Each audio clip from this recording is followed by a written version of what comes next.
नमस्कार, आपके साथ मैं हूं सुमेरा खान। सत्ता के सभी न्यूज मित्रों का स्वागत है। पहले सत्ते पे सत्ता, यानी 7 खबरें और दिलचस्प जानकारियां।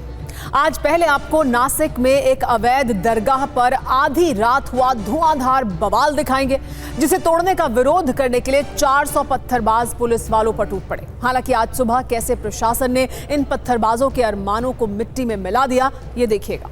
फिर आपको मुर्शिदाबाद को जलाने वाले कुछ सीक्रेट कोड दिखाएंगे, जैसे गाय और बकरी का मतलब हिंदू, पानी का मतलब पेट्रोल बम और फूल का मतलब पत्थर से है। किसने बंगाल में वक्फ के नाम पर तांडव नाम का एपिसोड रिलीज किया, ये भी देखिएगा। इसके बाद आपको इमामों के साथ ममता बनर्जी की स्टेडियम वाली मुलाकात के बारे में बताएंगे। वक्फ कानून के विरोध को लेकर आज दीदी के 7 शोले, जिनका टारगेट बीजेपी के साथ साथ देश की सुरक्षा एजेंसियां भी हैं। वैसे आज वक्फ कानून के खिलाफ दायर याचिकाओं पर सुप्रीम कोर्ट में सुनवाई भी हुई। अदालत ने फिलहाल कानून के लागू होने पर रोक नहीं लगाई है, लेकिन बीजेपी से कुछ प्रश्न जरूर किए हैं। ये सवाल वर्षों पुरानी मस्जिदों के दस्तावेज और वक्फ बोर्ड में गैर मुस्लिमों को लेकर हैं। आज कांग्रेस ने नेशनल हेराल्ड केस की चार्जशीट में सोनिया और राहुल का नाम होने पर जोरदार प्रदर्शन किया। कांग्रेस कार्यकर्ता शहर शहर ईडी दफ्तर के बाहर गए और अपना विरोध दर्ज कराया। बीजेपी ने कटाक्ष किया कि कांग्रेस को धरने का हक है, लेकिन जमीन और फंड लूटने का नहीं है। एक बड़ी जानकारी यह भी है कि जस्टिस बीआर गवाई सुप्रीम कोर्ट के अगले और देश के 52वें मुख्य न्यायाधीश होंगे। चीफ जस्टिस संजीव खन्ना ने ही जस्टिस गवाई के नाम की सिफारिश कानून मंत्रालय से की है। वो 14 मई को शपथ लेंगे और कार्यकाल सिर्फ 7 महीने का होगा। एक चिंताजनक खबर यह है कि अमेरिका और चीन में टैरिफ युद्ध और तेज हो गया है। अमेरिका ने चीन पर 100% और टैरिफ लगा दिया है, जिसके बाद चीनी सामान पर कुल टैरिफ 245% हो गया है। चीन ने कहा है कि वो अमेरिका के साथ ट्रेड वॉर करने से नहीं डरता है। तो चलिए सत्ता शुरू करते हैं और सबसे पहले अवैध दरगाह को तोड़ने वाला वो कलेश दिखाते हैं, जिससे नासिक का एक इलाका अचानक कांप उठा।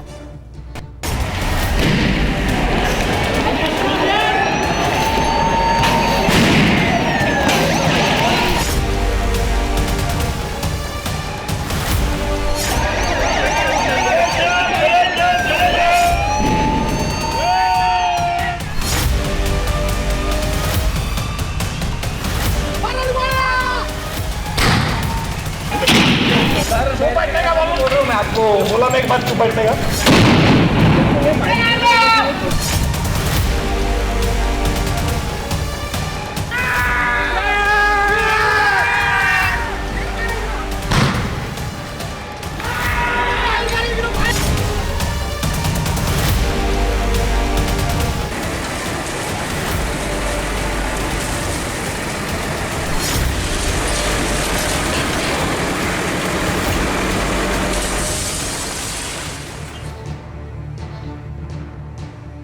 सत्ता में अभी हमने आपको जो चिंताजनक वीडियो दिखाया, उसके पीछे कुछ जरूरी और गंभीर सवाल हैं। और वो सवाल ये हैं, क्या अब देश में किसी अतिक्रमण को गिराने के लिए नगर निगम को बुलडोजर के साथ सेना का प्रबंध भी कर लेना चाहिए? क्या किसी अतिक्रमण को तोड़ने के लिए अब आर्मी बुलानी पड़ेगी? ये सवाल उठे हैं महाराष्ट्र से आए एक वीडियो को लेकर, जहां कल रात नासिक जिले का एक इलाका जंग का मैदान बना था और वजह थी सरकारी जमीन पर बनी एक अवैध दरगाह, जिसे गिराने का आदेश नगर निगम को कोर्ट ने दिया है। सच यह है कि अतिक्रमण का कोई धर्म नहीं होता, फिर भी एक अवैध दरगाह को तोड़ने के लिए आधी रात नासिक में जबरदस्त बवाल किया गया। इस अवैध दरगाह को आज गिराया जाना था, लेकिन दावा है कि उससे पहले एक अफवाह फैलाई गई और इलाके में सुरक्षा के लिए तैनात पुलिसकर्मियों पर करीब 400 पत्थरबाज अचानक आधी रात को टूट पड़े। इसके बाद नासिक की एक सड़क धुआं हो गई। उपद्रवियों की ओर से पत्थरों की बारिश हो रही थी, तो पुलिस की ओर से आंसू गैस के गोले चलाए गए।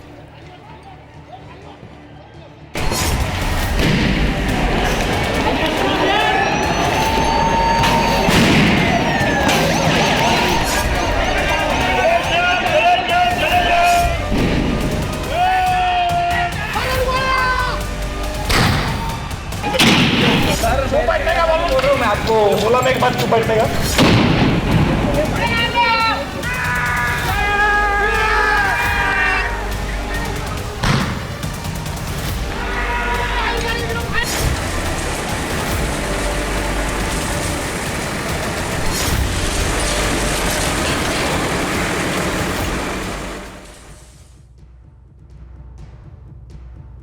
जिस अवैध दरगाह को लेकर नासिक में बवाल हुआ वो कांटे गली इलाके में है। नगर निगम ने कोर्ट के आदेश पर 1 अप्रैल को दरगाह गिराने का नोटिस भेजा था। तय हुआ था कि दरगाह ट्रस्ट के लोग ही इस अवैध दरगाह को हटाएंगे, लेकिन ये होने से पहले अचानक इलाके में 400 लोग पहुंचे और पुलिस पर हमला कर दिया।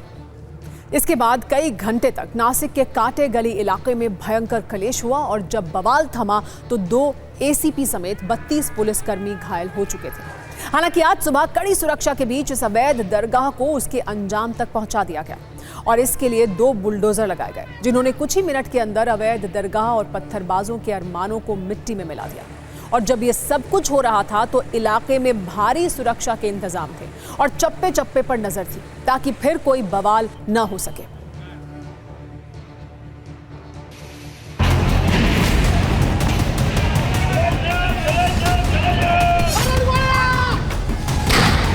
मुंबई पुलिस स्टेशन के तहत एक एरिया में 7 पीर बाबा दरगाह मौजूद है। इस दरगाह को हटाने के लिए माननीय हाईकोर्ट ने निर्देश दिए थे। उस निर्देश के अनुसार जो दरगाह के ट्रस्टी है और जो प्रतिष्ठित नागरिक है उन्होंने तय किया था कि वो स्वयं ही उस दरगाह को हटाएंगे। उसकी तैयारी करने के लिए कल रात 11:30-12 बजे के करीब प्रतिष्ठित लोग यहाँ पर आए थे, दरगाह के ट्रस्टी आए थे।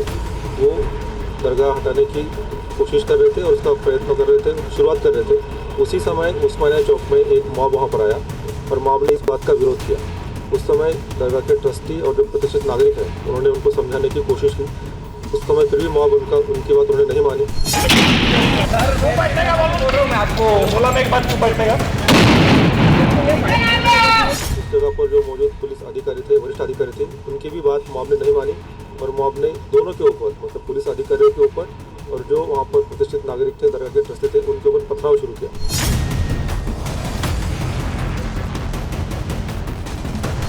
25 सालों से नासिक का हिंदू समाज जिस अनधिकृत मजार के बारे में रास्ते पर उतर रहा था और हम सब ने आंदोलन करते हुए प्रशासन को इशारा दिया था कि यह मजार हटा दी जाए, कल ही वह पूरी मजार हटा दी गई और पूरा जो सरकारी प्लॉट था वो खाली करा दिया गया।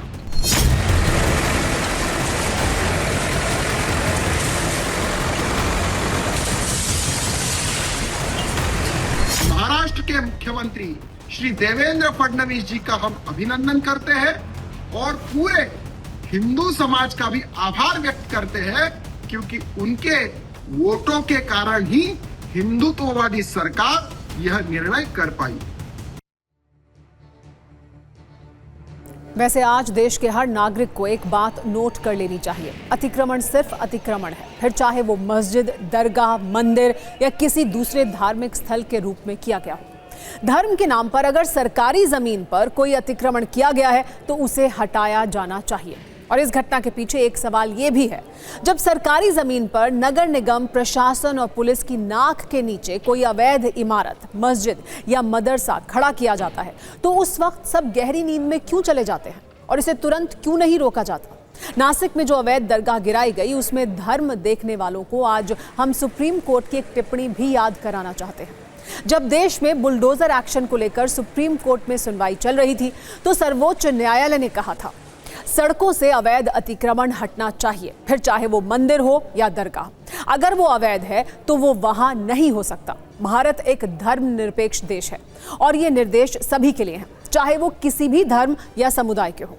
वैसे भारत एक ऐसा देश भी है जहां हर गली में आपको अतिक्रमण मिल जाएगा, यानी अतिक्रमण एक राष्ट्रव्यापी समस्या है। इससे शहरों का चेहरा बिगड़ जाता है और छोटे से छोटा अतिक्रमण विकास कार्यों में एक बड़ा बैरिकेड बन जाता है। फिर भी इस देश के एक बड़े हिस्से में अवैध कब्जा है।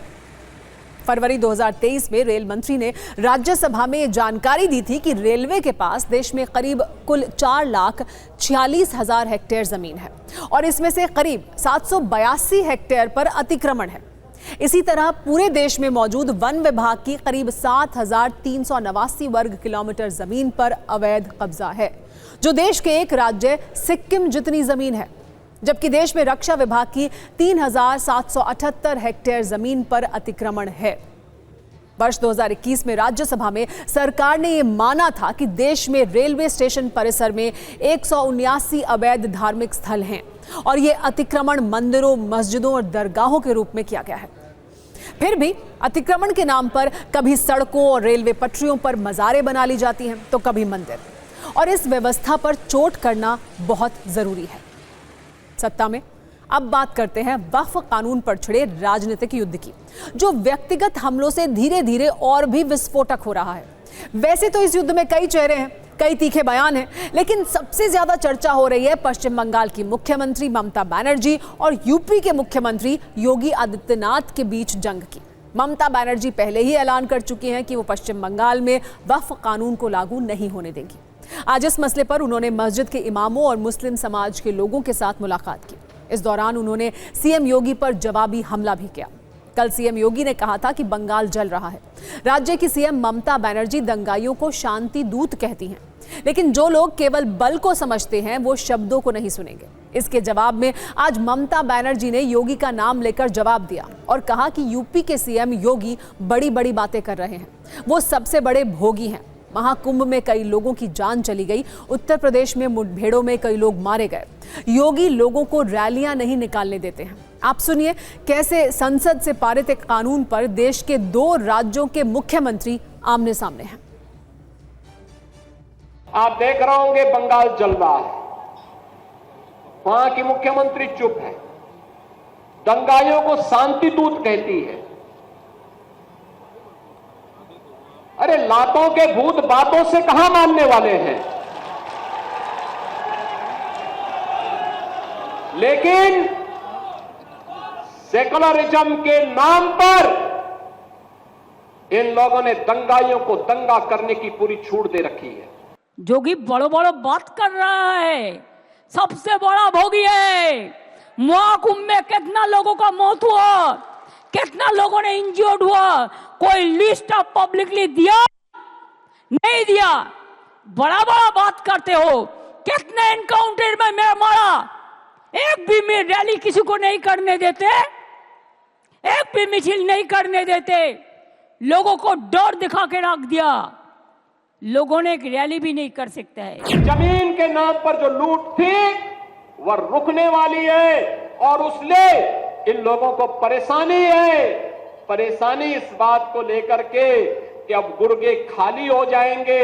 तो पहले जो जनता को लूटते थे, इनको अब भय है कि इनके द्वारा पाले गए गुर्गे कहीं भस्मासुर हुए तो कहीं अब इन्हीं को न लूटने लग जाएं। ए बीजेपी वालों, अच्छा से सुन लो, इसमें वक़्फ़ प्रॉपर्टी में हिंदू लोग भी रहता है। आप चाहते हैं कि स्टेट वक़्फ़ बोर्ड तोड़ जाए, उसका पावर आप लेने चाहते हैं। और कितना पावर चाहिए आपको? केंद्र सरकार के वक्फ संशोधन कानून पर सिर्फ सियासी लड़ाई नहीं चल रही है, कानूनी लड़ाई भी जबरदस्त हो रही है। इस कानून के खिलाफ 100 से ज्यादा याचिकाएं लगाई गई हैं। आज सुप्रीम कोर्ट में 2 घंटे इस पर सुनवाई हुई। सीजेआई संजीव खन्ना और justice PV Sanjay Kumar, justice KV Viswanathan की बेंच ने इस मामले पर सुनवाई की। केंद्र की ओर से सॉलिसिटर जनरल तुषार मेहता पैरवी कर रहे थे। वहीं कानून के खिलाफ कपिल सिब्बल, राजीव धवन, अभिषेक मनु सिंघवी, सीयू सिंह ने दलीलें रखी। सुप्रीम कोर्ट ने आज वक्फ कानून के विरोध में हो रही हिंसा पर चिंता जताई। साथ में वक्फ कानून के लागू होने पर रोक नहीं लगाने की बात भी कही और केंद्र के कई गंभीर सवाल भी केंद्र से पूछे। आपको बताते हैं आज सुप्रीम कोर्ट में क्या हुआ। सॉलिसिटर जनरल तुषार मेहता से कोर्ट ने पूछा कि 14वीं और 16वीं शताब्दी की मस्जिदों को कैसे रजिस्टर करेंगे, क्या उनके पास पुरानी संपत्तियों के दस्तावेज होंगे। यह भी कहा कि वक्फ बाय यूजर मान्य है, इसे खत्म करते हैं तो समस्या होगी। क्या मुसलमानों को हिंदू धार्मिक ट्रस्टों का हिस्सा बनने की अनुमति देने को तैयार हैं। सुप्रीम कोर्ट ने कहा कि हमें उदाहरण दीजिए, क्या तिरुपति बोर्ड में भी गैर हिंदू हैं? वक्फ प्रॉपर्टी है या नहीं, इसका फैसला अदालत को क्यों नहीं करने देते। ये भी कहा कि हम जानते हैं कि पुराने कानून का कुछ गलत इस्तेमाल हुआ, लेकिन कुछ वास्तविक वक्फ संपत्तियां हैं।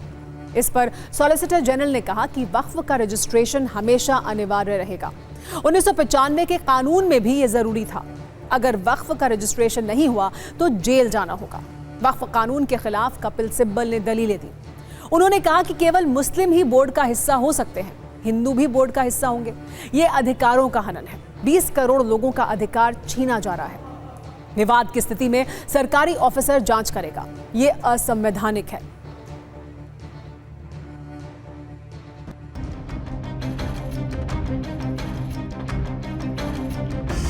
आज वक्फ मैटर में लंबी सुनवाई हुई, 2 बजे से लेकर के तकरीबन 4:10 तक। इसी बीच में सुप्रीम कोर्ट के ऑनरेबल चीफ जस्टिस ने ऑब्जर्व किया कि वक्फ बाय यूजर यानी खानदानी बहुत दिनों से 400 साल 300 सालों से जो वक्फ यूजर्स हैं जिनकी वक्फ डीड नहीं है, उसको नावकफ नहीं किया जा सकता है। इसलिए उस प्रोविजन को हम स्टे करते हैं। सारे विपक्ष में होड़ लगी हुई है, इसलिए होड़ लगी हुई है कि ये याचिकाएं इसलिए नहीं दाखिल किया कि इसकी मेरिट पे या डिमेरिट पे। वो केवल मुस्लिम्स के बीच में तुष्टीकरण की राजनीति में कांग्रेस हो, सपा हो, आरजेडी हो, तृणमूल कांग्रेस हो या स्टैंडिंग पार्टी, सब में ओवैसी की हो कि कौन कानूनी लड़ाई लड़ रहा, कौन आपके लिए सबसे ज़्यादा, इसकी लगी है। देखिए, सबसे पहले कोर्ट में तरीका यही होता है कि पहले कंसेंसस की कोशिश की जाती है, तो उस कोर्ट ने वो कोशिश की है। तो हमें भी इस बात पे कोई ऑब्जेक्शन नहीं है, हमें कोई ऐसी वो नहीं थी कि नहीं साहब नहीं अभी फैसला कर दिए, जो है कल फैसला करेंगे, कल ठीक है। हम समझते हैं कि हम गुड फेथ में हम बिलीव करते हैं सुप्रीम कोर्ट पे, तो जो फैसला होगा देखा जाएगा।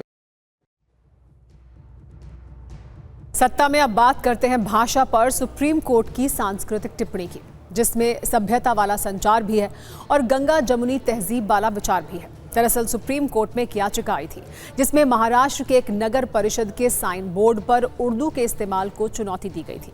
सर्वोच्च अदालत ने इस याचिका को खारिज करते हुए कई एकता, सभ्यता और संस्कृति वाले भाषाई संदेश दिए। सुप्रीम कोर्ट ने कहा कि हमें अपनी अवधारणाएं स्पष्ट कर लेनी चाहिए। भाषा धर्म नहीं होती, भाषा किसी धर्म का प्रतिनिधित्व नहीं करती। भाषा किसी समुदाय, क्षेत्र या लोगों की होती है, ना कि किसी धर्म की। भाषा संस्कृति होती है। भाषा किसी समुदाय और उसकी सभ्यता की यात्रा को मापने की कसौटी है। उर्दू भाषा गंगा जमुनी तहजीब या हिंदुस्तानी तहजीब की सबसे बेहतरीन मिसाल है। ये उत्तर और मध्य भारत के मैदानी क्षेत्रों की साझी सांस्कृतिक विरासत है। केस का जिक्र करते हुए सुप्रीम कोर्ट ने कहा कि इस मामले में नगर पालिका परिषद सिर्फ एक प्रभावी संवाद स्थापित करना चाहती थी। देश की विविधता का सम्मान करना चाहिए। भारत में 100 से अधिक प्रमुख भाषाएं बोली जाती हैं। इसके अलावा सैकड़ों बोलियां या मातृभाषाएं भी हैं। 2001 की जनगणना के अनुसार भारत में 122 प्रमुख भाषाएं थीं। 22 अनुसूचित भाषाएं भी शामिल हैं और कुल 234 मातृभाषाएं थीं। उस समय उर्दू भारत की 6ठी सबसे ज्यादा बोली जाने वाली अनुसूचित भाषा थी। संविधान की 8वीं अनुसूची में 22 भारतीय भाषाओं का उल्लेख है, जिसमें मराठी और उर्दू दोनों शामिल हैं। अंग्रेजी 8वीं अनुसूची में शामिल नहीं है क्योंकि ये भारतीय भाषा नहीं है। भाषाई विविधता के साथ भारत दुनिया का बहुभाषी देश है। ऐसे देश में पूरे भारत में संवाद और उपयोग के लिए कौन सी भाषा होनी चाहिए और राष्ट्रभाषा क्या हो, ये संविधान सभा की बहस में एक कठिन प्रश्न था। हमें यह समझना होगा कि भाषा केवल एक माध्यम नहीं है, बल्कि एक संस्कृति की प्रतिनिधि भी होती है। सुप्रीम कोर्ट ने यह भी कहा कि उर्दू के प्रति पूर्वाग्रह इस गलतफहमी से आता है कि उर्दू भारत की भाषा नहीं है, लेकिन यह धारणा गलत है। उर्दू भी मराठी और हिंदी की तरह एक इंडो आर्यन भाषा है। ये इसी देश में जन्मी है। उर्दू भारत में इसलिए विकसित हुई क्योंकि अलग अलग सांस्कृतिक पृष्ठभूमि वाले लोगों को आपस में संवाद करना था। सदियों में ये परिष्कृत होती गई और कई प्रसिद्ध कवियों की पसंदीदा भाषा बन गई। सुप्रीम कोर्ट ने यह भी कहा कि हमें अपनी धारणाओं या शायद पूर्वाग्रहों को साहस और सत्यनिष्ठा से उस सच्चाई के आधार पर परखना होगा जो हमारे राष्ट्र की विशाल विविधता है। हमारी ताकत हमारी कमजोरी नहीं हो सकती। काव्य संदेश देते हुए सुप्रीम कोर्ट ने कहा कि अगर उर्दू खुद बोल पाती तो वो कहती, उर्दू है मेरा नाम, मैं खुसरो की पहेली, क्यों मुझको बनाते हो तासुब का निशाना, मैंने तो कभी खुद को मुसलमान नहीं माना, देखा था कभी मैंने भी खुशियों का ज़माना, अपने ही वतन में हूँ मगर आज अकेली, उर्दू है मेरा नाम, मैं खुसरो की पहेली। सुप्रीम कोर्ट की टिप्पणी पर मौलानाओं का क्या कहना है, नेता क्या कह रहे हैं, ये भी सुन लीजिए।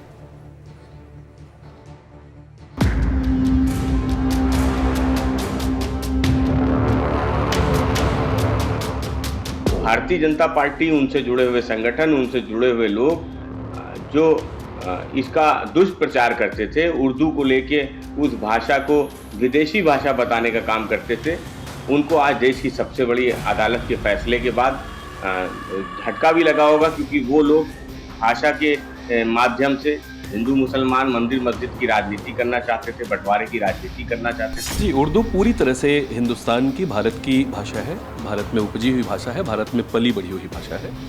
अंतर सिर्फ इतना ही है कि उर्दू में अरबी और फारसी के मूल शब्द ज़्यादा है, हिंदी में संस्कृत के शब्द ज़्यादा है। अन्यथा दोनों की जो पृष्ठभूमि है या जो जननी है वो संस्कृत से ही निकलती है।